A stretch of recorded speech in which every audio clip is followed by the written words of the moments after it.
દાહોદ જિલ્લામાં વિવિધ શાળાઓમાં વિશ્વ સિકલ સેલ દિવસની ઉજવણી કરવામાં આવી। દાહોદ જિલ્લા આરોગ્ય અધિકારી શ્રી ડોક્ટર ઉદય ટીલાવતના માર્ગદર્શન હેઠળ તેમજ જિલ્લા નોડલ અધિકારી શ્રી ડોક્ટર નયન જોશીના દિશા સૂચન હેઠળ દાહોદ જિલ્લામાં વિવિધ શાળાઓમાં વિશ્વ સિકલ સેલ દિવસ 2025ની ઉજવણી કરવામાં આવી હતી।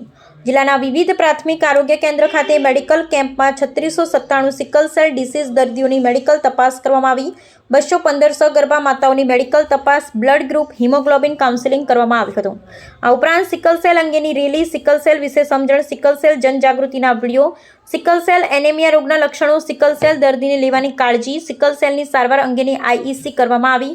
જિલ્લાની 4 આદિજાતિ સંચાલિત શાળાઓમાં 371 બાળકોનું સિકલ સેલ સ્ક્રીનિંગ કરવામાં આવ્યું હતું, જે દરમિયાન 33 બાળકો પોઝિટિવ મળી આવેલ છે અને 0 થી 40 વર્ષના લાભાર્થી મળી કુલ 1000 લોકોનું સિકલ સેલ સ્ક્રીનિંગ કરવામાં આવ્યું હતું, જેમાં 99 પોઝિટિવ, 4 વાહક અને 1 ડિસીઝ મળી આવેલ છે। Bureau report Chandubhai Mohaniya.